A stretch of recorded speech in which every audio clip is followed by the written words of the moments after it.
यो विशेष श्रृङ्खलामा स्वागत छ आदरणीय दर्शकवृन्द। म सुशील पाण्डे। विभिन्न तथ्याङ्कहरूले भन्छ दक्षिणी छिमेकी भारतले नेपालको 60,000 हेक्टर जमिन हडपेको छ भने उत्तरी छिमेकी चीनले 36 हेक्टर जमिन मिचेको छ। तर यसरी जमिन मिचेका विभिन्न तथ्याङ्कहरू सार्वजनिक भइरहँदा नेपालको राजनीतिमा भने यो विषय समाधानको विषय कहिले पनि बन्न सकेको छैन। सधैँ सीमा विवादका समस्या प्रतिपक्षीय विषय बन्ने र सत्ता पक्षीयमा अथवा सत्तामा गइसकेपछि राजनीतिक दलहरू तैचुप मैचुपको स्थितिमा रहने किन गर्दछन्? आखिर नेपालको यो सीमा विवादलाई, दुवै छिमेकीसँगको सीमा विवादलाई हल गर्ने उपाय के हुन सक्छ? आज हामी यसै सम्बन्धमा कुराकानी गर्छौँ। हामीसँग हुनुहुन्छ सीमाविद, मदन पुरस्कार विजेता बुद्धिनारायण श्रेष्ठ। स्वागत छ यहाँलाई कार्यक्रम। धन्यवाद छ। अब विभिन्न तथ्याङ्कहरूकै कुरा गर्ने हो भने दक्षिणी छिमेकी भारतले नेपालको 60,000 हेक्टर जमिन मिचेका कुराहरू आइरहेका छन् र उत्तरी छिमेकी चीनले पनि नमिचे होइन, 36 हेक्टर जमिन मिच्यो भन्ने कुरोहरू आइरहेको छ होइन। अब कति मिच्यो के गर्यो भन्ने कुरा चाहिँ अब दुई पक्ष बसेर स्पष्ट हुनु पर्ला, त्यहाँ नाप नक्सा भिडाउनु पर्ला, के गर्नु पर्ला गरौँ। तर यो विषय नेपालको जहिले पनि प्रतिपक्षीय विषय बन्ने, समस्या समाधानको विषय नहुने, सत्ता पक्षमा गएपछि चुप के कारणले हुन्छ यो चाहिँ भनिदिनुहोस् त पहिला। प्रतिपक्ष संसदको प्रतिपक्षमा बस्दाखेरि प्रमुख प्रतिपक्षी दल पनि यही सीमाको कुरा घन्काएर यही नारा चाहिँ उठाएर अनि सरकारमा जान्छन्। जब सरकारमा गएपछि तैचुप मैचुप हुन्छन्। अघि यो भएर आइराखेको छ अहिलेसम्मको। तर म त के भन्छु भने सीमा भनेको राष्ट्रिय सरकारको कुरो, स्वाधीनताको कुरो, भौगोलिक अखण्डताको कुरा हो। त्यसकारणले सीमा 1 वर्ग किलोमिटर भूभाग सीमा मिचियो भने त्यहाँ बस्ने 10 जना नेपाली नागरिक विदेशी बासिन्दा हुन्छन्। नेपालको क्षेत्रफल 1,47,181 प्लस छ अहिले। त्यसमध्येमा 50,000 वर्ग किलोमिटर भूभाग मिचियो भने त नेपालको 1 करोड जनता त विदेशी बासिन्दा हुन्छन्। आखिर अन्तिममा नेपालको सिमाना सङ्कुचन हुँदै हुँदै सिकुँदै त गयो भनेदेखि त एक दिन विश्व मानचित्रमा नेपालको स्थिति नै अवस्थिति नै रहँदैन। त्यसैले यो बहुतै संवेदनशील कुरो हो, तत्त्व हो सिमाना भनेको चाहिँ। त्यही त यहाँले विभिन्न अन्तर्राष्ट्रिय सीमाका विवादका अध्ययनहरू पनि गर्नुभयो होला। अन्य त्यस्तो कुनै मुलुक पाइन्छ सीमा विवाद यति पेचिलो हुने, त्यो विवादलाई जहिले पनि प्रतिपक्षीय नारा बनाउने, सत्ता पक्षमा गएर कुटनैतिक ढङ्गबाट समस्या समाधान गर्नलाई त्यति धेरै चासो नदिने, त्यस्तो संसारको अन्य काहीँ मुलुकमा भए देख्नु भएको छ यहाँले? अरू मुलुकमा पनि छन्। हेर्नुहोस्, अब जस्तो अफ्रिकाको नाइजेरिया र क्यामेरुनमा विकासन पेनिनसुला बिचमा भएको विकासन पेनिनसुलाको बिचमा चाहिँ विवाद चल्यो। अघि अब क्यामेरुनले चाहिँ भन्छ विकासन पेनिनसुला क्यामेरुनको हुनुपर्छ, नाइजेरियाले त भोग गरिराखेको छ। अनि दुवै पक्षले कुराकानी गर्दाखेरि सुल्टिन सकेन। अनि उनीहरू संयुक्त राष्ट्रसङ्घमा सेक्युरिटी काउन्सिलमा गए। अन्तिममा गएर चाहिँ अन्तर्राष्ट्रिय अदालतमा गएर छिनोफानो गर्यो। अन्तर्राष्ट्रिय अदालतले चाहिँ अब त्यो विकासन पेनिनसुला क्यामेरुनको चाहिँ हक हो, भूमिभित्र पर्छ भनेर भने। अनि त्यसपछि अब हेर्नुहोस्, त्यो अन्तर्राष्ट्रिय अदालतले निर्णय गरिदिएपछि पनि नाइजेरियाले त्यो छोडेन। अनि संयुक्त राष्ट्रसङ्घको कोफी अनानले अघि मध्यस्थता गरेर त्यो कुरो 6 वर्षपछि बल्ल अब जितुवा चाहिँ क्यामेरुनलाई हस्तान्तरण गर्यो। मैले भन्न खोजेको सोधेको चाहिँ क्यामेरुनले प्रयास त गरे रहेछ नि त। मैले सोधेको चाहिँ हामी त्यो प्रयास पनि गरिरहेका छैनौँ, हामी प्रतिपक्षीय नारा मात्रै बनाइरहेका छौँ। हो, यो चाहिँ वास्तवमा अब सीमा समाधान गर्ने कुराहरू अन्तर्राष्ट्रिय सीमा सिद्धान्तहरू जहाँ 3-4 छन्। सबभन्दा पहिलो कुरो एक आपसमा बसेर पुराना नक्सा दस्तावेज हेरेर अब आफ्नो विवेकपूर्ण तर्कपूर्ण अब आधारबाट चाहिँ समाधान गर्नुपर्छ। सबभन्दा ठुलो कुरो यो हो। यो आपसी समाधान भयो भने जहिले पनि मित्रता बढिरहन्छ। दोस्रो स्टेप चाहिँ आपसी समाधान भएन भनेदेखि चाहिँ एउटा चित्त नबुझ्ने पक्षले के भन्न सक्छ भनेदेखि उसो भए मलाई चित्त बुझेन, तपाईँले पनि चित्त बुझाउनु भयो, म तेस्रो देशलाई मेडिएटर खोज्छु है, मध्यस्थता खोज्छु भनेर भन्न सक्छ र मध्यस्थताको चाहिँ जो छिनोफाना गरिदिन सक्छ। तर मध्यस्थताकर्ताको निमित्त चाहिँ दुवै देशले त्यो मध्यस्थकर्ता देशलाई हुन्छ भन्नुपर्छ, नभए त्यो देश आउँदैन। हेर्नुहोस्, अब दोस्रो यो हो। तेस्रो कुरो चाहिँ संयुक्त राष्ट्रसङ्घको सेक्युरिटी काउन्सिल अनि तब कार्टोग्राफिक डिभिजन भन्ने छ, नक्सा हेर्ने छ, अहिले जियो इन्फर्मेटिक्स डिभिजन भन्छ। त्यहाँ गएर पनि समाधान हुनसक्छ। आखिर त्यहाँ पनि चित्त बुझेन भने चित्त नबुझ्ने देशले चाहिँ अब अन्तर्राष्ट्रिय अदालतमा जान सक्छ। अन्तर्राष्ट्रिय अदालतले प्रमाण, डकुमेन्ट, आधार, त्यसका आधारमा, नक्साका आधारमा अनि फैसला निर्णय गर्छ। तर मुख्य कुरो संयुक्त राष्ट्रसङ्घबाट पनि चित्त नबुझेर अन्तर्राष्ट्रिय अदालतमा जाँदाखेरि धेरै वर्ष लाग्छ, मिहिनेत धेरै लाग्छ, करोडौँ डलर खर्च गर्नुपर्छ। अन्तर्राष्ट्रिय ख्यातिप्राप्त वकिल राख्ने भएको हुनाले पैसा पनि धेरै लाग्छ। अघि आखिर दुईवटा देशमध्ये एउटा देशले जित्यो भने हार्ने देशको अलि अनुहार त मलिन हुन्छ नि। तर ती दुई देश जहिले पनि सँगै बस्नुपर्छ। छिमेकी त चाहिँ अब छुट्याउन सक्दैन, अर्को ल्याउन सक्दैन। त्यसैले अब अदालतमा गएर छिनाफाना गर्ने पनि यस्ता प्रावधानहरू छन् अन्तर्राष्ट्रिय सीमा सिद्धान्त अनुसार। तर हाम्रो नेपाल र भारत होस् या नेपाल र चीन होस्, आपसी कुराकानी गरेर त्यो त हामीले त पहिलो चरणकै सुरुवात गरेनौँ नि, होइन? नेपालले जस्तो भनौँ न, अब भारतले 2019 नोभेम्बर 2मा new political map of India भनेर प्रकाशित गर्यो। नेपालको लिपुलेख कालापानी लिम्पिद्वारा खर्लप्प भारततर्फ पारेर नक्सा प्रकाशित गर्यो।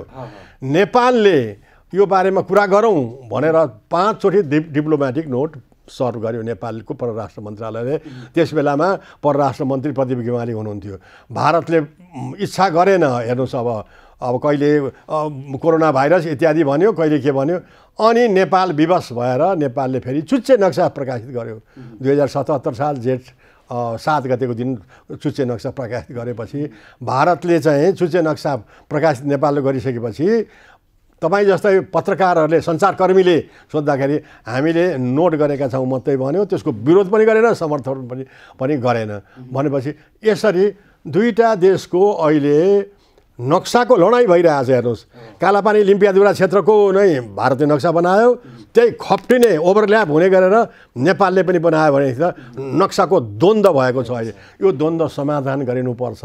र मलाई चाहिँ के भन्न मन लाग्यो भने भूमि हाम्रो मिचिएको छ, पुरानो दस्तावेज कागजात हाम्रो पक्षमा छ अथवा लाल पूर्जा हाम्रोमा छ, तर अकुपाई चाहिँ हठात चलन चल्ती चाहिँ भारतले गरेको छ। त्यो भारतले पनि सन् 1962 मा भारत र चीनको बिचमा सीमा युद्ध भयो। सीमा युद्धबाट भारतको हार भइसकेपछि अनि अब चिनियाहरूलाई कहाँ भारतीय फौज कहाँ बस्दाखेरि रोक्न सकिन्छ भनेर उहाँहरूले जानी नजानी कालापानीको भूभाग, अब लिपुलेख भन्ज्याङको भूभाग उहाँहरूले अकुपाई गर्नुभयो त्यो बेलामा।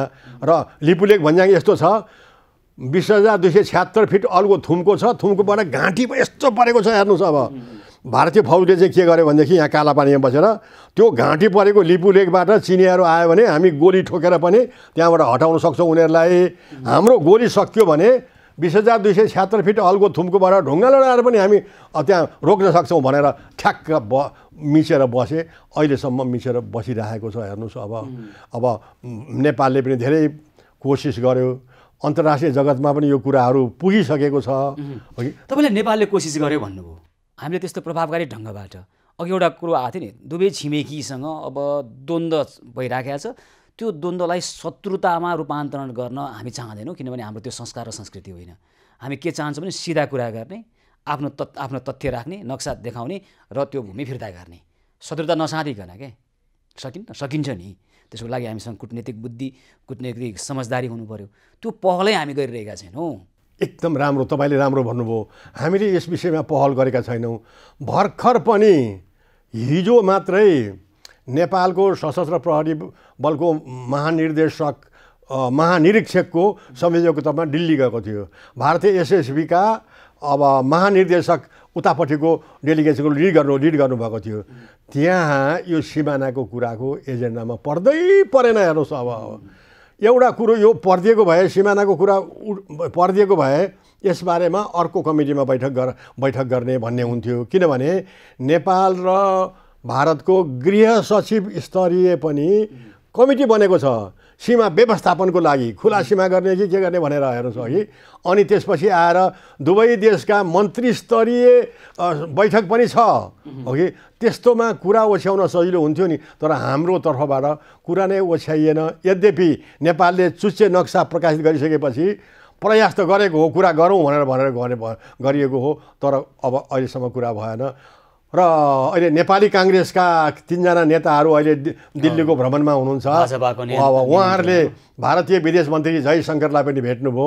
र मलाई अब यो सिमानाको कुरा उहाँहरूले हाम्रो तर्फबाट चाहिँ राख्नुभयो कि त्यो भएन। डाक्टर प्रकाश शरण महतको लिडरसिपमा गएको छ, मैले यो हेर्न पाएको छैन, राख्ने हिम्मत छैन। कमसेकम राजनीतिक हिम्मत हुँदैन क्या उहाँहरूलाई त सीमा विवाद जहिले पनि आफू प्रतिपक्षमा रहँदा कालापानीमा खुकुरी लिएर जाने र प्रदर्शन गर्ने, जनताको आँखामा छारो हाल्ने, राष्ट्रवादी त यो पो रहेछ भन्ने हो। त्यो राष्ट्रवादी छवि बनाउँदै सत्ताको भर्याङ बनाउने, त्यो सीमा विवादलाई यथावत राखिरहने हो उहाँको चरित्र। यसमा कोही नझुक्के हुन्छ। अहिलेसम्म देखाएको चरित्र यही हो, यही हुनेछ। हामी के भनिरहेका छौँ भने यस्ता सीमा विवादमा अल्झेर हुँदैन, यसको समाधान खोजिनुपर्छ। त्यो शत्रुता साँधेर होइन, कूटनीतिक ढङ्गबाट सकिन्छ। हामी 21औं शताब्दीको अब दोस्रो शताब्दीमा दोस्रो दशकमा प्रवेश गरिसकेको युगमा छिमेकीहरूलाई सिधा भन्न सक्नु पर्यो के, यो हो समस्या। यस कारणले गर्दा नेपालमा भारत विरोधी मनोविज्ञान बढिरहेको छ। यो कुरो हामी चाहँदैनौँ, छिमेकीसँगको हामी शत्रुता द्वन्द्व चाहँदैनौँ। र हाम्रो कुरो चाहिँ यही हो, ल तपाईँहरूको कुरो के हो भन्न सक्ने हिम्मत भएको, त्यो कूटनीतिक सुझबुझ भएको नेतृत्व हामीलाई चाहियो, मात्र यति भने हामीले। एकदम सान्दर्भिक कुरा गर्नुभयो। भारतको प्रधानमन्त्री नरेन्द्र मोदी पहिलोचोटि नेपालको भ्रमणमा आएका थिए। सन् 2014 को अगस्त हो। नेपाली साउने सोमबारमा पशुपतिनाथको दर्शन गर्ने हेतुले पनि आएका थिए। त्यो बेलामा एउटा संयन्त्र बनेको छ हेर्नुहोस्। अब कालापानी र सुस्ताको बारेमा दुवै देशका परराष्ट्र सचिवहरूले तल्लो तहबाट प्राविधिक जानकारी लिएर प्रतिवेदन बनाएर आफ्नो सरकारमा पेश गर्ने भनेर हाम्रोमा प्रधानमन्त्री सुशील कोइराला हुनुहुन्थ्यो। दुवै प्रधानमन्त्रीको जोइन्ट स्टेटमेन्टमा यो कुरा भएको छ हेर्नुहोस्। अब तर हेर्नुहोस् सन् 2014 देखि अहिले 21 भइसक्यो, त्यो संयन्त्रलाई एक्टिभेट गर्न सकिएको छैन। तपाईँले भन्नुभएको एकदम मलाई राम्रो लाग्यो। त्यो संयन्त्रलाई नेपालले एक्टिभेट गर्न त कुरा गर्नु पर्यो नि त। अब नेपालले भारतलाई ख्वामित बनेको छ 2014मा परराष्ट्र सचिवहरूको, यो अगाडि बढाउँ न, यो अगाडि बढाउँ र त्यसपछि अनि एउटा समाधानको बाटो खोजौँ न अब भनेर भन्न सक्नु पर्थ्यो।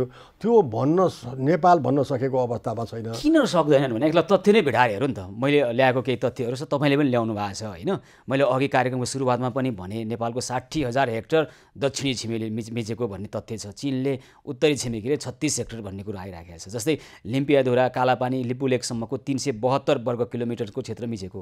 त्यसै गरी नवलपरासीको सुस्ता बाहेक नेपालको 71 स्थानमा नेपालको भूमि मिचेको छ भारतले भन्ने कुरा छ। पछिल्लो कुरो चाहिँ अब चीनको कुरो गर्नुभन्दा अगाडि भारतकै पहिला कुरो गरौँ। भारतसँग सीमा जोडिएका 36 मध्ये 23 जिल्लामा अतिक्रमण भएको छ र विवाद छ भन्ने तथ्याङ्कहरू होइन। अब चीनको पनि त्यस्तै कुरो छ।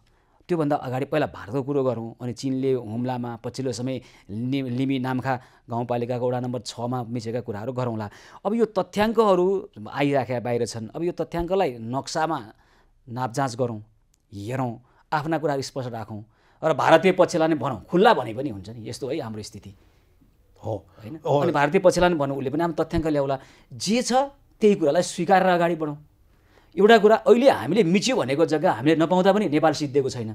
मिचेको रहेनछ भने ल ठिकै छ, मिचेको रहेनछ भनिदिउँ। मिचेको रहेछ भने ल के गर्ने त, मिच्नु भएको रहेछ, अहिलेसम्म मिचेकोमा के गर्ने, त्यसको के दिने क्षतिपूर्ति, र अब नमिच्नको लागि अथवा तपाईँहरूलाई अत्यावश्यक छ भने यसको सट्टा भर्ना के गर्ने भनौँ न खुल्ला हृदयले। यसको लागि डर किन भने, यसमा लघुतावाज किन हो। एकदम तपाईँले राम्रो कुरा गर्नुभयो, तथ्याङ्क पनि ल्याउनु भयो। अब मैले घमण्ड गरेको होइन, यी तथ्याङ्कहरू त मैले नै बसाएको हुँ। मेरो नेपालको सिमाना भन्ने किताबमा छ। अब म यो घमण्ड गर्दिनँ यो जानु। तर के भने नि, अब जस्तो तपाईँले भन्नुभयो नि, हाम्रो लिपुलेक, कालापानी, लिम्पियाधुरा 372 वर्ग किलोमिटर भूभाग मिचेको छ, तर हामीले उपयोग गर्न पाएका छैनौँ भने अब त्यसको बदलामा त्यहाँ के गर्ने त? दुवै देशले संयुक्त तरिकाले भने भोगचलन गर्ने कि, अथवा त्यो त हेर्नुहोस् चीनसँग पनि सम्बन्धित छ। यो नेपाल, भारत र चीनको त्रिदेशीय बिन्दुमा गाँसिएको छ भने चीनलाई पनि समावेश गर्नु पर्यो नि त्यसमा पनि। त्यसकारणले त्यो उपयोग गर्दाखेरि चीनले पनि उपयोग गर्न पाउने अनि नेपालले पनि उपयोग गर्न पाउने, तर लाल पूर्जा नेपालको हुने, सार्वभौमिकता हुने, यो एउटा गर्न सकिन्छ कि मैले केही महिना अगाडि एउटा आर्टिकल लेखेका थिएँ। लेख्दाखेरि चाहिँ अब हामीले त्यो कालापानी लिम्पियाधुरासम्मको भूभाग हामीले भोग गर्न सकेनौँ। अब दुवै देशको बिचमा सौहार्दपूर्ण तरिकाले कुराकानी गरेर अनि त्यो उसलाई उपयोग गर्न एउटा लिज जस्तो गरेर सीमित समय 50-100 वर्षको लागि दिने, हामीले चाहिँ हाम्रो झापाभन्दा पूर्व काँकडभिट्टाबाट बङ्गलादेशसम्म जान पाउने चाहिँ बाटो अथवा जमिन लिनु पर्यो। र अब यसरी लिँदा लिजमा सट्टापट्टा गर्दाखेरि अब हामीले लिने काँकडभिट्टाबाट पूर्व लिने जमिनको चाहिँ क्षेत्रफल कम हुँदैन, उपयोगिता पनि कमी हुनु हुँदैन।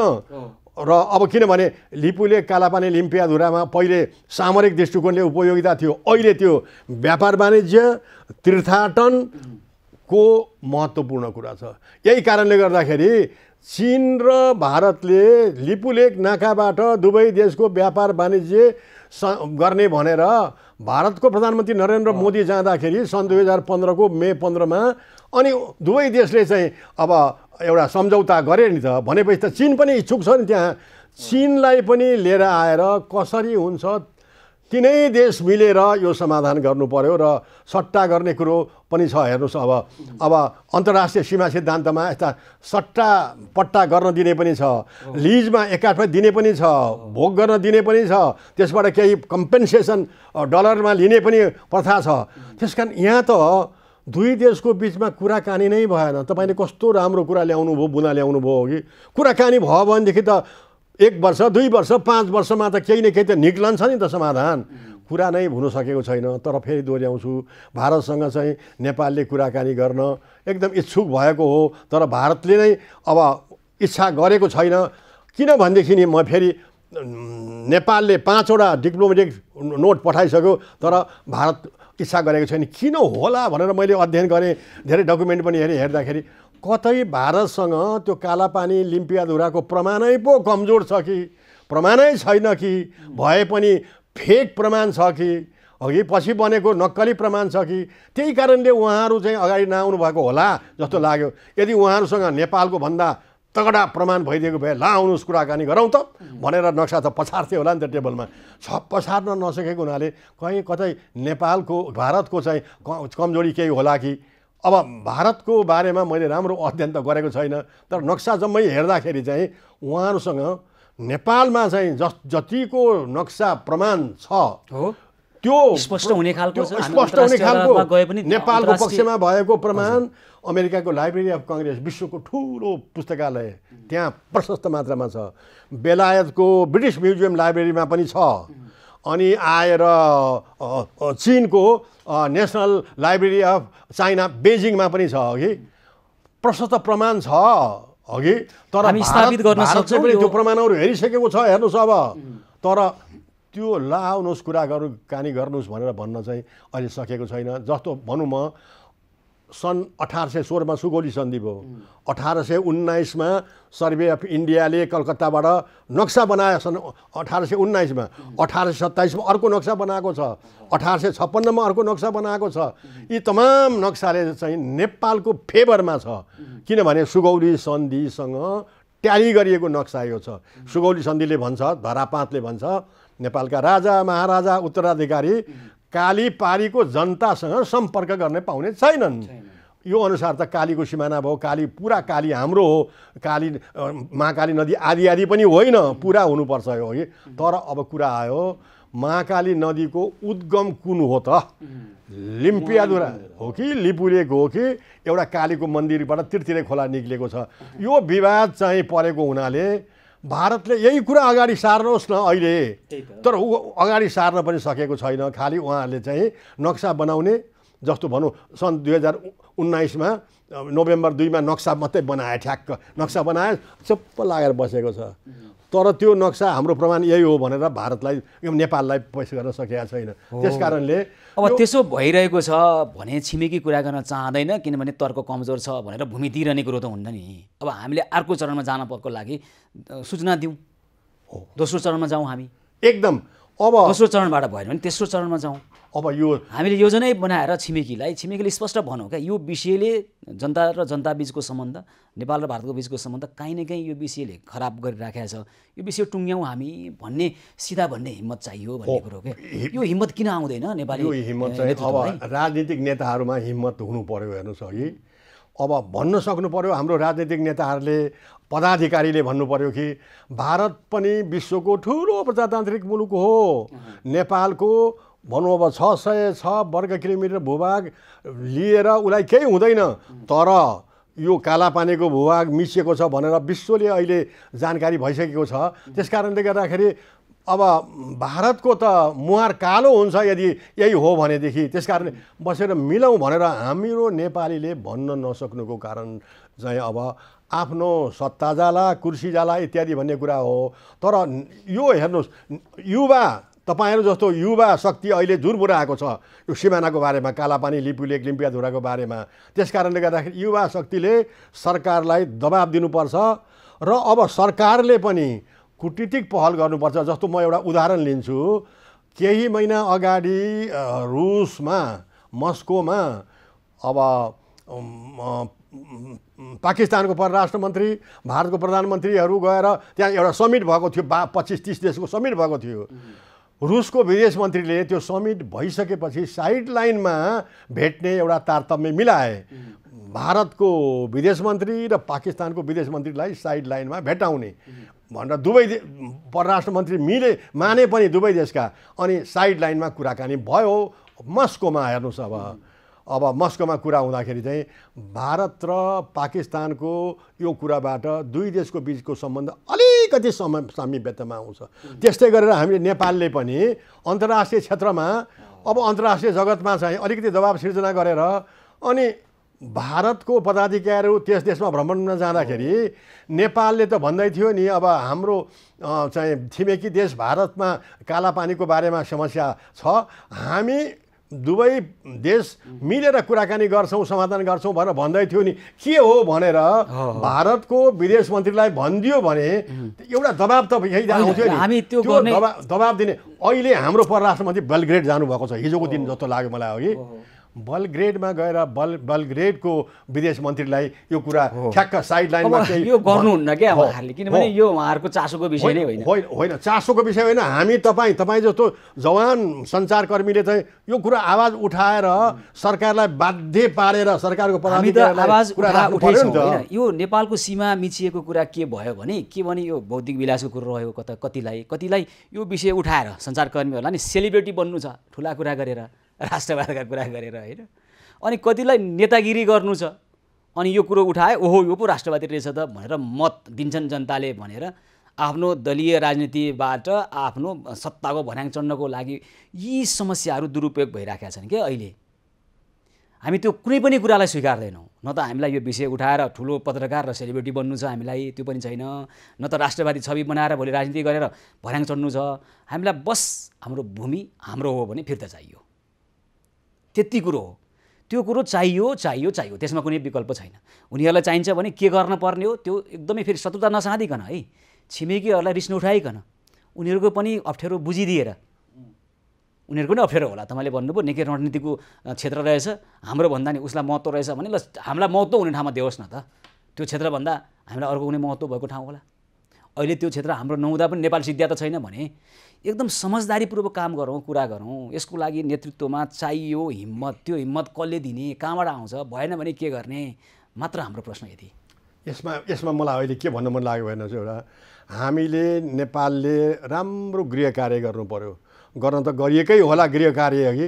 राम्रो गृह कार्य गरिसकेपछि सुरुमा यसरी छिमेकीलाई आह्वान गर्ने, एप्रोच गर्ने, अनि मानेन भने दोस्रो यो रणनीति लिने, तेस्रो यो रणनीति लिने भन्ने कुरो एउटा राम्रो गृह कार्य हाम्रो नेपालमा भएको छैन। हेर्नु न, यहाँले गरिदिनु पर्यो। बुद्धिनारायण श्रेष्ठ नभएको भए यति कुरा पनि बाहिर आउँदैन थियो। यो तथ्याङ्क यो जति आइराखेको छ नि यति कुरा आउँदैन थियो। तपाईँले गरेको योगदान होइन, तपाईँको योगदान तपाईँले नमाने पनि छ।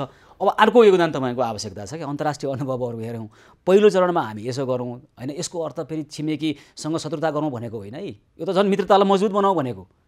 यही कुराले, कालापानीका कुराले नेपालमा भारत विरोधी मनोविज्ञान बनिरहेको छ। हामी त्यो चाहँदैनौँ। किन भारतको विरोध गर्ने हामीले नगरौँ, चिनको पनि किन विरोध गर्ने, दुवैले प्रशंसा गर्ने वातावरण बनाऊ न होइन। त्यो बनाउनका लागि पहिलो चरणमा के गर्नुपर्छ गर्ने, त्यो पहिलो चरणको कुरो सुनेन भने दोस्रो चरणमा जाउँ। त्यो दोस्रो चरणले भने हामी जान्छौँ भनेर एउटा योजना बनाएर सूचना दिएरै जाउँ न।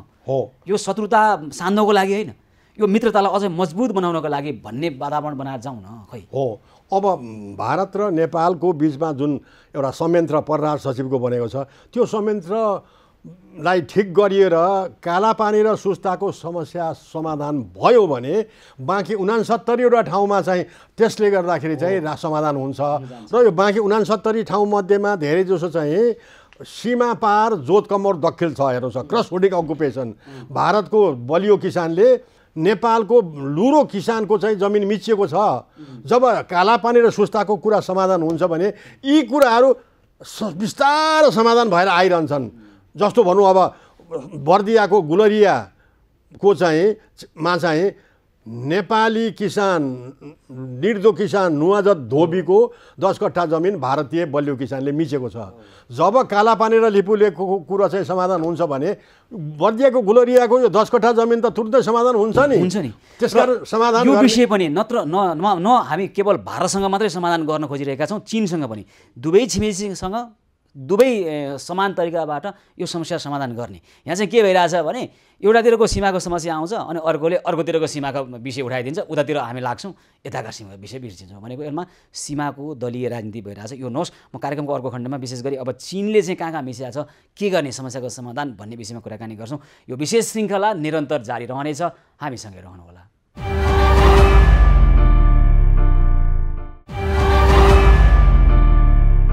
यो विशेष श्रृङ्खलामा पुनः स्वागत छ आदरणीय दर्शकवृन्द। आज हामीले कुराकानी गरिरहेका छौँ हाम्रा दुवै छिमेकी, दक्षिणी छिमेकी भारत र उत्तरी छिमेकी चीनले मिचेको भनेको भूभागको वास्तविकता के हो र यदि मिचेको हो भने त्यसलाई फिर्ता गर्नको लागि नेपालले किन सकिरहेको छैन, यस विषयमा कुराकानी गरिरहेका छौँ। हामीसँग हुनुहुन्छ सीमाविद मदन पुरस्कार विजेता बुद्धिनारायण श्रेष्ठ।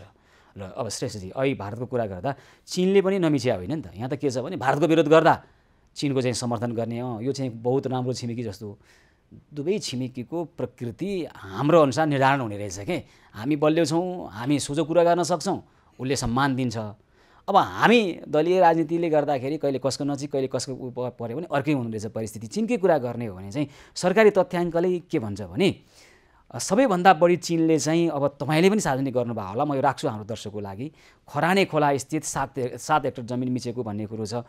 हुम्लाको भाङधारे खोलामा 6 हेक्टर, त्यसै गरी हुम्ला सिन्धुपाल्चोकको भोटेकोसी र सङ्खुवासभाको अरुण नदीमा 4.4 हेक्टर जमिन चीनले हडपेको छ नेपालको। रसुवाको विभिन्न 4 स्थानमा 6 हेक्टर जमिन मिचेको कुरो आछ। रसुवाको सञ्जेन खोला क्षेत्रमा 2 हेक्टर, भुर्जुङ खोला क्षेत्रमा 1 हेक्टर, लेम्दे खोला जम्दु खोलामा गरेर 3 हेक्टर, त्यसै गरी सङ्खुवासभाको सुमझुङ खोला क्षेत्रमा 3 हेक्टर र काम खोला भन्ने स्थानमा 2 हेक्टर गरेर करिब 36 हेक्टर जमिन चीनले मिचेको कुरो आछ है। अनि उता हुम्लामा भर्खरै तपाईँ कुरा गर्दै हुनुहुन्थ्यो, हुम्लाको लिमी नामखा गाउँपालिका वडा नम्बर 6 मा करिब 2 किलोमिटर जमिन चाहिँ मिचियो करिब भन्ने कुरो आछ। अब यसको यथार्थ विवरण त यहाँलाई थाहा होला। अब यो कुरो पनि हामीले तथ्यगत रूपमा राखेर चीनसँग पनि अघि मैले भनेको थिएँ भारतसँग सीमा विवादको कुरो गर्दा चीनको कुरो चुप लाग्ने होइन, दुवैसँग उस्तै व्यवहार गर्ने, त्यो भनेको शत्रुतापूर्ण होइन, मित्रतापूर्ण सिधा कुरा गर्ने। ल यस्तो छ समस्या, के गर्ने गरौँ भनेर अगाडि बढ्ने, त्यो गर्न सक्दैनौँ है। यस सम्बन्धमा चीनको कुरा गर्दाखेरि चाहिँ चीन र नेपालको सीमाङ्कनको इतिहासको कुरा अलिकति ल्याउनुपर्छ कि जस्तो लाग्छ। जस्तो सन् 1961 मा नेपाल र चीनको बिचमा सीमा सन्धि भयो। त्यसपछि आएर त्यो सन्धिको आधारमा सन् 1961-62 मा सीमाङ्कन भयो। सीमाङ्कन भएर 79वटा मूल खम्बा 20वटा सहायक खम्बाहरू स्थापना भए। त्यो सीमा खम्बाको अक्षांश देशान्तर त्यसपछि त्यसको उचाइ स्थापना गरिएको छ अघि र अनि त्यसपछि आएर अर्को स्टेजमा चाहिँ यो सीमाको काम सम्पूर्ण समाप्त भएपछि दुवै देशको बिचमा सीमा प्रोटोकलमा हस्ताक्षर भयो। 1963 मा भयो, त्यसलाई फेरि नवीकरण गरिएको छ 1979 मा, त्यसलाई फेरि अर्को नवीकरण गर्यो 1988 मा, अर्को नवीकरण गर्न सन् 2006 देखि चाहिँ चालु छ। अब यो प्रोटोकल नवीकरण गर्नुभन्दा पहिलाबाट दुवै देशले संयुक्त तरिकाले सीमा रेखा जाँच बुझ इन्स्पेक्सन सुपरभिजन गर्छन्। पिलर भत्किएको छ भनेदेखि मर्मसम्मार गर्छन्, लोप भएको छ भने बनाउँछन्। अनि खोलाले बाटो बिराएको छ, अर्को बाटो लिएको छ भने त्यसलाई चाहिँ सोझ्याउने गरेर अथवा चाहिँ साबिक बमोजिम मान्ने इत्यादि गर्ने गरेर आइरहेको छन् यो सीमा प्रोटोकल। अनि अर्को नेपाल र चीनको सीमाको कुरा गर्दाखेरि अर्को डकुमेन्ट, चौथो डकुमेन्ट हेर्नुपर्छ, नेपाल चीन सीमा प्रतिवेदन सम्बन्ध 2021, त्यो पनि हेर्नुपर्छ। हेर्नुहोस् अब। अनि 6औं डकुमेन्ट चाहिँ नेपाल र चीनको बिचमा खर्क सरीचरण सम्बन्धी एउटा सम्झौता मिटिङ भएको छ। अब 2040 सम्बन्ध 2040 सालको चाहिँ चाहे असोज 14 गते भएको छ। नेपालबाट गृह सचिव वीरबहादुर शाहीले सही गरेका छन् त्यसमा, यो हेर्नुपर्छ। र अर्को 7औं डकुमेन्ट चाहिँ लासाको अम्बाले तत्कालीन नेपालका राजा रणबहादुर शाहलाई सम्बत 1852 पुस 9 गते लेखेको चिठी, यो हेर्नुपर्छ। यति हेरेपछि अनि सीमा मिचिएको छ कि छैन भन्ने कुरा गर्न सकिन्छ। र म एउटा कुरा अर्को के भन्छु भने जब सन् 1961 सीमा सन्धि भयो, 61-62 सीमाङ्कन गर्ने बेला भयो भने दुई देशको बिचमा, नेपाल र चीनको बिचमा 32 ठाउँमा तेरो मेरो वाद विवाद घम्साघम्सी परेको थियो। सगरमाथा पनि चीनले दावा गरेको थियो। हेर्नुहोस्, तर लगभग 2 वर्षको समयावधिमा सम्पूर्ण सीमा समस्या समाधान गरियो। हेर्नुहोस्, सगरमाथाको विवाद चाहिँ प्रधानमन्त्रीको स्तरमा गरियो।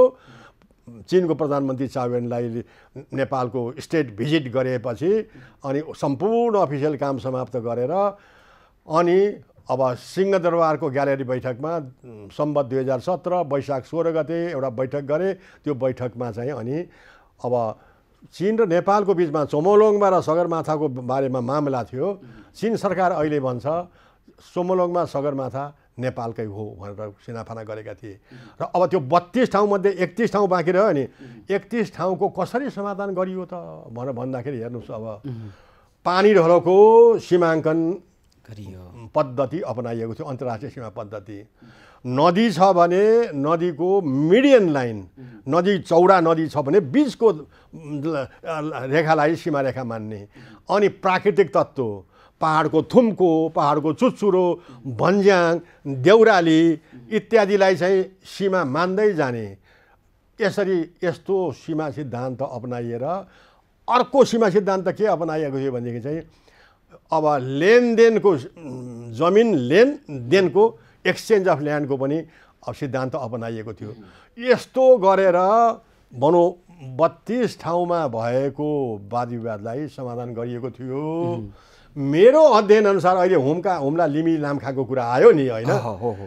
त्यसमा पनि सन् 1962 मा सीमाङ्कन गर्ने बेलामा दुई देशका प्राविधिकहरू फिल्डमा गएको बेलामा हाम्रो लिमी नामखाका तत्कालीन बासिन्दाले भनेको रहेछ, त्यो जमिन त हाम्रो हो, हामीले भेडा च्याङ्रा खच्चर हामीले चलाउन लगिरहेको। अहिले त भनौँ अब चीनले त आफ्नो भनेर दाबी गर्यो नि, के हो भनेर भनेपछि नेपाली पक्षले पनि त्यही कुरा राख्यो चिनिया टोलीलाई, अघि सरकारी टोलीलाई। अनि चिनिया सरकारी टोलीले पनि नेपाली सरकारी टोलीलाई के भन्यो भने हो, तपाईँहरूको बासिन्दाले यहाँ गधा खच्चर चौरी चराउन ल्याउँथे, तर हामीले चीन सरकारले उनीहरूबाट नेपाली बासिन्दाबाट हामीले शुल्क लिन्थ्यौँ, त्यो कुरा गर्यो। जस्तो भनौँ अब एउटा गधा या खच्चर चाहिँ 4 महिनाको सिजनको लागि चरन चराउन ल्यायो भने 12 नेपाली रुपियाँ 12 रुपियाँ लिन्थ्यो। र भेडा चराउन ल्याएको भयो भने भेडा र यो बाख्राको प्रति भेडा चाहिँ अब 150 ग्राम उन दिन्थे हामीलाई। अनि भेडाको घिउ, चौरीको घिउ पनि हामीलाई दिन्थे, प्रति चौरीको 200 ग्राम घिउ हामीलाई दिन्थे। त्यस कारणले गर्दाखेरि तपाईँहरूको पनि यहाँ चराउन ल्याउने हो, चराउन ल्याउनुहोस्, तर हामीले शुल्क हामीले तिर्ने गरेका छौँ, त्यस कारण हाम्रो जमिन हुन्छ भनेर भने। अनि नेपाली प्राविधिक टोलीले यो कुरा केन्द्रमा काठमाडौँमा रिफर गरे।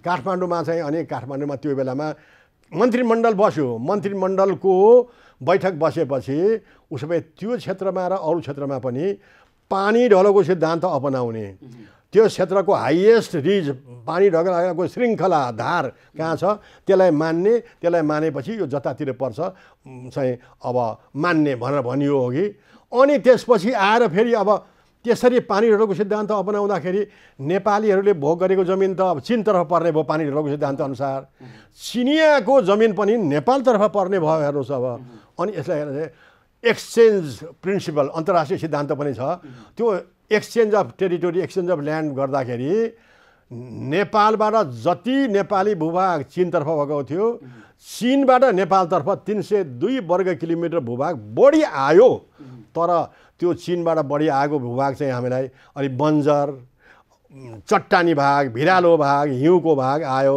हाम्रोबाट चिनतर्फ गएको चाहिँ खर्क चरन अलि उपयोग हुने खालको जग्गा चाहिँ उतातिर गएको छ अघि त्यो बेलामा पानीहरूको सिद्धान्त अपनाएर अब यो मैले हुम्लाको कुरा गर्दाखेरि कतै यही सिद्धान्त अपनाएर उता लगेका त होइनन् त किनभने हेर्नुहोस् अब सीमाङ्कन भयो सन् 1961-62मा अनि नेपाली जनताहरू यसै चाहिँ गरेका हुनाले दुवै देशको बिचमा सम्बत 2040 साल असोजमा आएर भनौँ अब असोजको 14 गते गृह सचिव वीरबहादुर शाहीले सही गरेकोमा अब यतिको वर्षपछि हो कि 19 सालमा सीमाङ्कन भयो 40 सालमा आएर यसरी नेपाली त्यहाँ हुम्ला लिमी नामखाको बासिन्दाको चरण नभएको हुनाले भेडा च्याङ्ग्रा चराउन नपाएको हुनाले शुल्क लिएर पारिपट्टि चिनमा चराउन दिने भनेर लेखिएको छ यो अहिले अब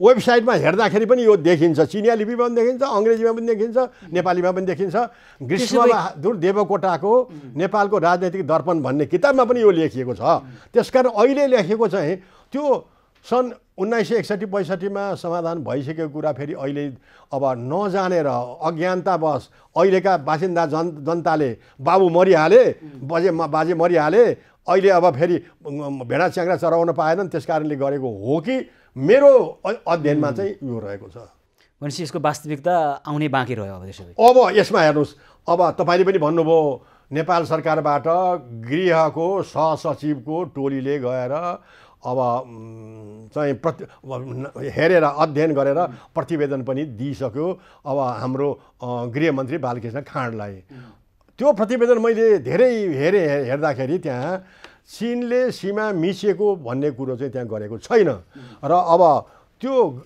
गृहको सहसचिव संयोजकले के भनेका छन् भने हामीसँग नापी विभागका साथीहरू पनि गएका थिए उहाँहरूले पनि 12 नम्बर पिलरमा यन्त्रहरू लगाएर हेर्नुभयो र अब त्यस कारणले गर्दाखेरि यो सीमाको कुरो प्रशासकीय कुरोहरू बाँकी छन् ती प्रशासकीय कुरोहरू दुवै देश मिलेर गर्नुपर्छ भनेर भनिएको छ प्रशासकीय भनेको कुरो चाहिँ अब हाम्रो भेडा च्याङ्ग्रा चराउन उता दिएनन् कि अथवा भनौँ अब हाम्रो नेपाली जनतालाई चीनको भूमि काटेर अब पानी ढोलो काटेर जान चीनले दिएन कि अथवा चिनिया भनेदेखि फटाफट आउने हाम्रो त त्यहाँ कोही पनि छैन प्रहरी पनि छैन सशस्त्र प्रहरी पनि छैन यता आउने गरेका छन् कि भन्ने कुरा हो र एउटा कुरा मैले चाहिँ यो वेबसाइटहरू हेर्दाखेरि चाहिँ के देखेँ भनेदेखि चाहिँ अब चाहिँ हुम्ला जिल्लाको हिल्साको सीमामा चाहिँ जुन सीमाको ठिक्क दाहिनेपट्टि पिलर नम्बर 91 छ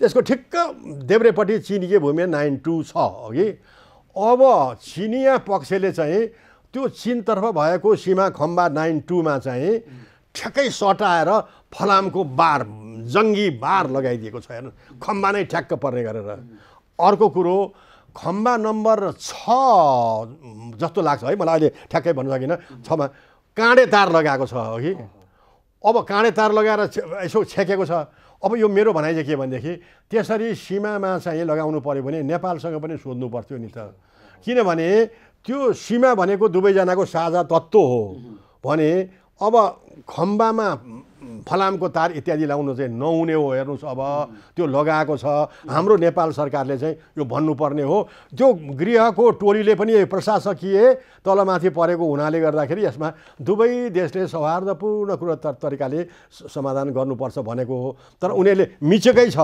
भनेर भनेको छैन 12 नम्बरको पिलरको अब यहाँको अध्ययनले चाहिँ अहिले हुम्लाको लिमी नामका गाउँपालिका वडा नम्बर 6 मा चाहिँ करिब 2 किलोमिटर भूमि मिच्या भन्ने बाहिर आइरहेछ नि हैन के लाग्छ त यहाँको अध्ययन? मलाई चाहिँ के छ भने मैले नक्सा पनि अध्ययन गरेँ। हेर्नुहोस्, अब मैले यो नेपाल चीन नक्सा 57वटा नक्सा छ, लाइब्रेरी अफ कङ्ग्रेसबाट ल्याएको छु।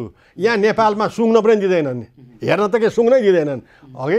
त्यस कारण त्यो नक्सा मैले अध्ययन गर्दाखेरि चाहिँ पानी ढलो भन्दा त्यो भूमि चाहिँ लगभग अलिकति भनौँ अब उत्तर पश्चिमतर्फ बनेको जस्तो लाग्छ। मैले गुगल म्यापहरू हेर्दाखेरि गुगलमा राम्रो मैले देख्न त सकिनँ त्यो सेतो भवन अघि, तैपनि सानो सानो चाहिँ देख्दाखेरि चाहिँ उता बनेको जस्तो देखियो। र अर्को मलाई के भन्न मन लाग्यो भने सीमा मिचिएको भएदेखि त मैले अब लाइब्रेरी अफ कङ्ग्रेसबाट चाहिँ अब त्यो 12 नम्बर पिलरको समेत मैले तथ्याङ्क ल्याएको छु।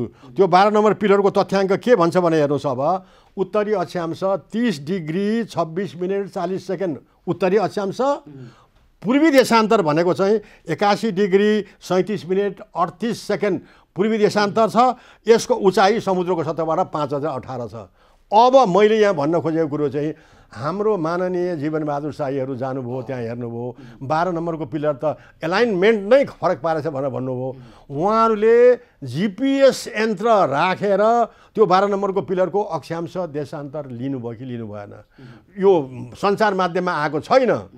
अहिले गएका गृहको सहसचिवकोमा गएकोलाई पनि अब यदि फरक परेको भए हेर्नुहोस्, अब अघि अब जो साबिकमा 30 डिग्री उत्तर अक्षांश थियो, 29 डिग्री परेको भए जरुर पनि नापिका साथीहरूले प्राविधिकले भन्ने थियो होला 29 डिग्री परेछ, हाम्रो नेपालतिर पो आएछ 29 30 31 गरेर जान्छ भनेर भन्ने थियो नि। त्यो भनेका छैनन् कति पनि, किनभने प्राविधिकहरूले जिपिएस यन्त्र नै लिएर गएका थिए, हेरेर गएका थिए अघि। त्यस कारणले गर्दाखेरि अब यो गृहको जुन प्रतिवेदन आयो त्यो प्रतिवेदन अनुसार पनि मलाई चाहिँ मेरो अध्ययन नपुगेको हुनसक्छ, त मिचिएको म पाउँदिनँ, मैले पाइनँ।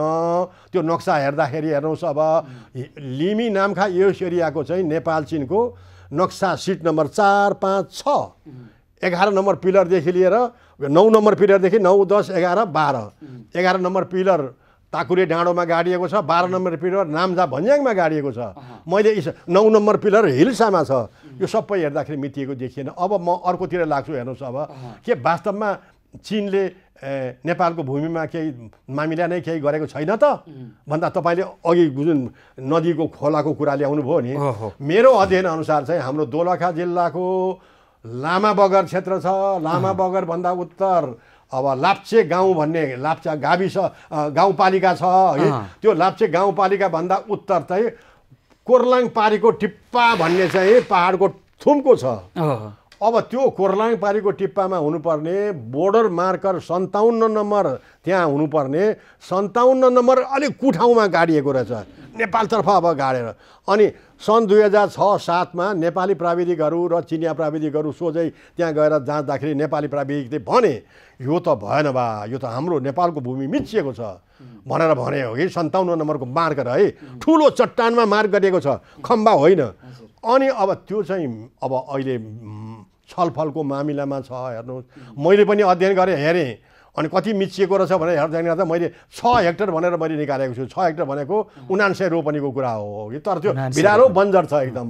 अब तपाईँले चाहिँ तपाईँको तथ्याङ्कमा चाहिँ चीनले कति भूभाग मिचिएको छ त नेपालको? अब यो यतिमा मामिला छ। अरू तपाईँले भन्नु भने खोलोको भनौँ, अब मेरो विचारले खोलो भनेको अक्सर धार परिवर्तन गरिरहन्छ र त्यसलाई चाहिँ अहिले अब त्यसै अफह्यान मिच्यो भन्नुको बदलामा त्यो 57वटा सीमा नक्सा अब चिनिया र अङ्ग्रेजी नेपाली भाषामा लेखिएको छ। त्यो लगेर त्यो खराने खोलामा को धार पहिले 1962मा धार कहाँ थियो, अहिले कता आयो? हामीलाई लागेको कुरो त पहिला भन्नु पर्यो नि, हाम्रो पक्षलाई त यो जाँचबुझ पहिले गर्नु पर्यो नि त, हाम्रो तथ्य त पहिला देखाउनु पर्यो, त्यो तथ्यलाई अनि चेक जाँच गर्नु पर्यो। हो एकदम। अहिले तपाईँको सञ्चार माध्यम तपाईँले भन्नुभयो कि अब नेपाल सरकारले अविलम्ब त्यहाँको नक्सा लगेर गएर जाँचबुझ गर्नु पर्यो। जसरी हुम्ला नामखामा गए होइन, आफ्नो तर्फबाट चाहिँ जाँचबुझ गर्नु पर्यो र यदि त्यहाँ तलमाथि परेको भए संयुक्त तरिकाले चीनसँग संयुक्त तरिकाले फेरि जानु पर्यो। नेपाल पक्षले सिन्धुपाल्चोकको खराने खोलादेखि अहिले मैले भनेको थिएँ शङ्खसभाको सुमजुङ खोलासम्म काम खोलासम्म के भएको हो त भनेर आफ्नो तथ्याङ्क त राख्नु पर्यो नि त। हामीलाई यहाँ मिचे जस्तो लाग्छ। यो के रहेछ त भनेर तथ्याङ्क परीक्षण गरौँ, नक्साहरू बिडाउँ र जे रहेछ हामीलाई लागेको कुरो गलत रहेछ भने गलत बनिदिउँ, सही रहेछ भने ल्याउँ फिर्ता। तपाईँले एभिन्यू टेलिभिजन मार्फत यो उठाउनु हो, तपाईँ एङ्करको हिसाबले हो कि यो चाहिँ म पनि आह्वान गर्छु, हाम्रो सरकारले अविलम्ब यसबारेमा त्यस क्षेत्रका जनतालाई सन्तोष दिलाउनु पर्यो। त्यो खराने खोला सरेको हो कि होइन इत्यादि हो कि यो कुरा चाहिँ सन्तोष दिलाउनु पर्छ। हेर्नुहोस् अब हामी 2078 सालको विजयादशमी होइन दसैँको बिचमा छौँ, मनाइरहेका छौँ। यो सारा नेपालीहरूले मनाइरहनु भएको छ। यो बेलामा एउटा भनौँ न शुभेच्छा प्रदान गरिन्छ। हाम्रो तपाईँ र मेरो दुवैको शुभेच्छा, हाम्रो दर्शकको पनि शुभेच्छा भनेको नेतृत्वमा बस्नेहरूलाई यो बुद्धि आओस्, दुवै छिमेकीसँग शत्रुता नगरिकन मित्रवत हिसाबले आफ्ना कुरा भन्न सक्ने त्यो क्षमता, त्यो बुद्धि, त्यो मानवीयता, अब के भन्ने, त्यो मानवीय एउटा स्वभाव हो क्या। सामान्य शत्रुता किन गर्नु पऱ्यो र दुवै छिमेकीसँग, यो है हाम्रो कुरो हो, तपाईँहरूको चाहिँ के हो भनेर त्यो गर्ने आओस्, बुद्धि आओस्, सद्बुद्धि आओस्, यो विजयादशमीले त्यो खालको बुद्धि आओस् भन्ने अपेक्षा गरौँ। अन्त्यमा यहाँको केही कुरा बाँकी छ कार्यक्रमको अन्त्यमा? म पनि भन्छु, दुर्गे भवानीले हाम्रो नेपालको सिमाना एकदम प्रष्टसँग राख्नेलाई शक्ति प्रदान गर्नुहोस्। हामी नेपाली सबैलाई, सरकारी तह, पब्लिक तह, सञ्चार माध्यमलाई पनि दुर्गे भवानीले हामीलाई शक्ति प्रदान गर्नुहुन् भनेर म दुर्गे भवानीसँग प्रार्थना गर्दछु। त्यही प्रार्थना अनुसार हाम्रा राजनीतिक नेताहरूले यो कार्यान्वयनमा ल्याउँछन्, सरकारी कर्मचारीहरूले कार्यान्वयनमा ल्याउन् भन्ने म आह्वान गर्दछु। हुन्छ ल, बुद्धिनारायण श्रेष्ठजी, यहाँले नेपालको सीमा सम्बन्धमा दिनुभएको अतुलनीय योगदान नेपाली समाजले, नेपाली राष्ट्रले कहिले भुल्ने छैन र यसको पनि हामी कदर गर्छौँ। र तपाईँले अझै योगदान पुर्याउन जरुरी छ। तपाईँको विशेषज्ञता त्यो भूमि फिर्ता ल्याउनसम्म प्रयोग होस् र भविष्यमा यस्ता खालका भूमि मिच्ने घटना नहुन् भन्नका निमित्त एउटा नजिर स्थापना गर्ने काम पनि होस्। यहाँलाई पनि धेरै धेरै धन्यवाद छ। तर मलाई सगरमाथाको टुप्पामा लगेर ब्याङल्याङ नपछार्नु होला। म त्यो त्यत्रो कदको मान्छे होइन, म त होचो कदको मान्छे हो, आफ्नै कदको मान्छे है। म त्यत्रो पदमा पुगेको होइन। अब यो माफ गर्नुहोस्, यहाँको महानता हो। हस्, धेरै धेरै धन्यवाद छ। धेरै धन्यवाद, नमस्कार सबैलाई। हस् दर्शकबिन, आज हामीले कुराकानी गऱ्यौँ हाम्रा दुवै छिमेकी उत्तरी र दक्षिणी छिमेकीले मिचिएका भनेका भूभागको वास्तविकता के हुन् र यदि त्यो मिचिएको हो भने नेपालले किन फिर्ता गर्न सक्दैन, किन नेपालको सीमा समस्या जहिले पनि प्रतिपक्षीय विषय बन्छ, सत्तामा जाने भर्याङ मात्रै बन्छ, समाधानको विषय किन बन्दैन भन्ने सम्बन्धमा सीमाविद मदन पुरस्कार विजेता बुद्धिनारायण श्रेष्ठसँग कुराकानी गऱ्यौँ। आजको कार्यक्रमको समय सकिएको छ। कार्यक्रमबाट म सुशील पाण्डे लगायत सम्पूर्ण टिमलाई बिदा दिनुहोस्। यहाँहरू भने खबरभित्रको खबरको लागि हेर्दै गर्नुहोला एभी न्युज खबर। हस्त, नमस्कार।